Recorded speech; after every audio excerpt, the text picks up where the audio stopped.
Kaip administratoriui sukurti naujus kursus, kitaip tariant, naujas paskaitas, pamokas, kurias po to galės tvarkyti ir kurti mokytojai.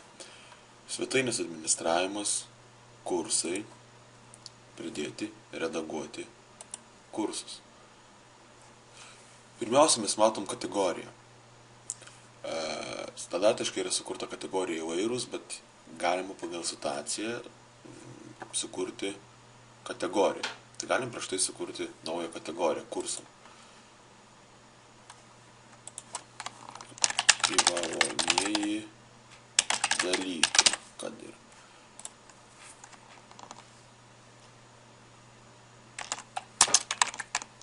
Šie kursai yra skirti privalomiesiems dalykams studijuoti.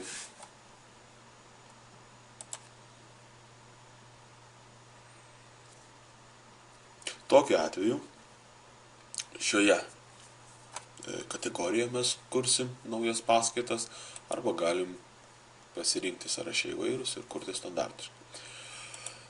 Taip, pridėti naują paskaitą. Grupė, kategorija ir pilnas pavadinimas. Kompiuterių tinklai, pavyzdžiui. Trumpą pavadinimą būtina įrašyti, kadangi jis yra pažymėta žvaigždute, tai gali būti mokyklos kažkoks tai kodas, ar dalyko kodas, ar specialybės kodas, aš pavadinsiu, kad sutrumpinai kompiuterių tinklai. Reikėtų parašyti, ir nors tai nėra būtina, bet reikėtų parašyti tiesiog trumpą prašymą, kad būtų viskas gražu, apie paskaitą. Nu, tarkim, kompiuterių tinklų dalykas.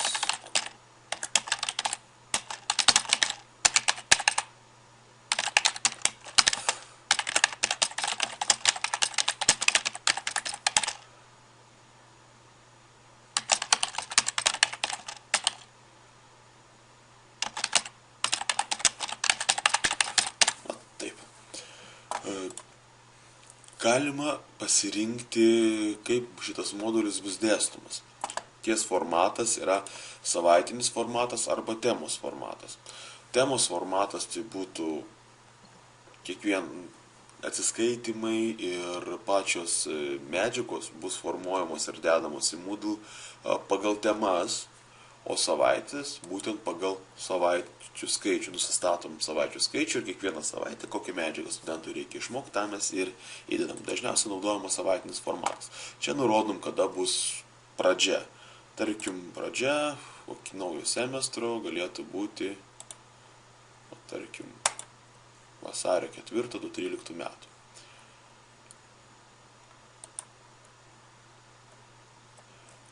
Savaitinis formatas šitoje nuostatoje mums reikia pasirinkti, kiek yra savaičių arba temų, jeigu pasirinkam temos formatą.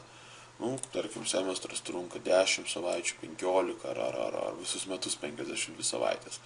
Sakykim, galim palikti 10 savaičių.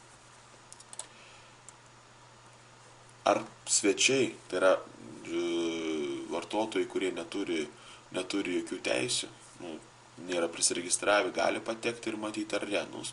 Standartiškai visur yra parenkama ne, kad tik tai registruoti vartotojai arba tie vartotojai, kuriuos priskiria administratorius, galėtų patekti.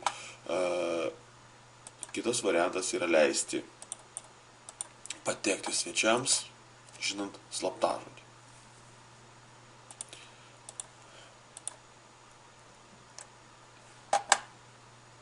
Ir spaudžiam išsaugoti pakeitimus.